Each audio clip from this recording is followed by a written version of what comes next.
വീട്ടിൽ അതിക്രമിച്ചു കയറി യുവതിയെ കൂട്ടബലാത്സംഗം ചെയ്ത കേസ് ഏറെ ഭയപ്പെടുത്തുന്നതാണ്. വീട്ടിൽ പോലും സ്ത്രീകൾ സുരക്ഷിതരെന്ന് തെളിയിക്കുന്നതായിരുന്നു ആ സംഭവം. യുവതിയെ കൂട്ടബലാത്സംഗം ചെയ്ത കേസിൽ 3 പേരെ പോലീസ് അറസ്റ്റ് ചെയ്തു. വളാഞ്ചേരി പീടികപ്പടി സ്വദേശികളായ സുനിൽ, ശശി, പ്രകാശൻ എന്നിവരാണ് പിടിയിലായത്. മദ്യലഹരിയിലാണ് ഇവർ അതിക്രമം കാട്ടിയതെന്നാണ് പോലീസ് നൽകുന്ന വിവരം.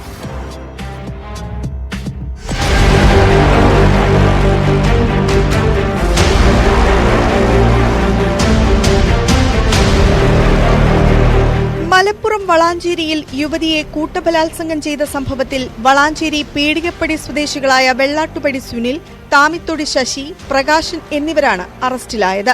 പ്രകാശൻ ഒഴികെയുള്ള 2 പേരെയും കഴിഞ്ഞ ദിവസം തന്നെ പോലീസ് കസ്റ്റഡിയിൽ എടുത്തിരുന്നു. ചോദ്യം ചെയ്യലിൽ ഇരുവരും കുറ്റം സമ്മതിച്ചതോടെ ഇവരെ അറസ്റ്റ് ചെയ്തു.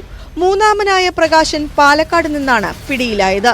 5 ദിവസം മുമ്പായിരുന്നു സംസ്ഥാനത്തെ തന്നെ നടുക്കുന്ന സംഭവം ഉണ്ടായത്. രാത്രി വീടിനുള്ളിലേക്ക് അതിക്രമിച്ചെത്തിയ പ്രതികൾ യുവതിയെ ഭീഷണിപ്പെടുത്തി ബലാത്സംഗം ചെയ്യുകയായിരുന്നു. ശാരീരികവും മാനസികവുമായി പ്രയാസം നേരിട്ട യുവതി സംഭവം തന്റെ സുഹൃത്തിനോട് പറഞ്ഞു. ഈ സുഹൃത്താണ് പോലീസിനെ വിവരമറിയിച്ചത്. തുടർന്ന് പോലീസ് എത്തി യുവതിയുടെ മൊഴിയെടുക്കുകയായിരുന്നു.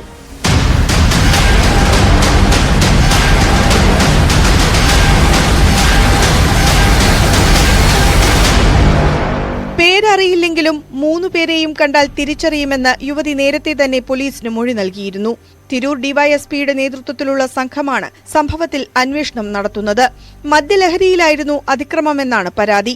തിരൂർ മജിസ്ട്രേറ്റ് കോടതിയിൽ ഹാജരാക്കിയ പ്രതികളെ റിമാൻഡ് ചെയ്തു. വരും ദിവസങ്ങളിൽ മജിസ്ട്രേറ്റിന്റെ അനുമതിയോടെ തിരിച്ചറിയൽ പരേഡ് നടത്താനാണ് തീരുമാനം. അതുകൊണ്ടുതന്നെ പ്രതികളെ കാണിക്കുന്നതിൽ നിയന്ത്രണമുണ്ടെന്നും പോലീസ് അറിയിച്ചു. പിടിയിലായവർക്ക് പുറമെ മറ്റാർക്കെങ്കിലും കേസിൽ ബന്ധമുണ്ടോയെന്നും പോലീസ് പരിശോധിക്കുന്നുണ്ട്.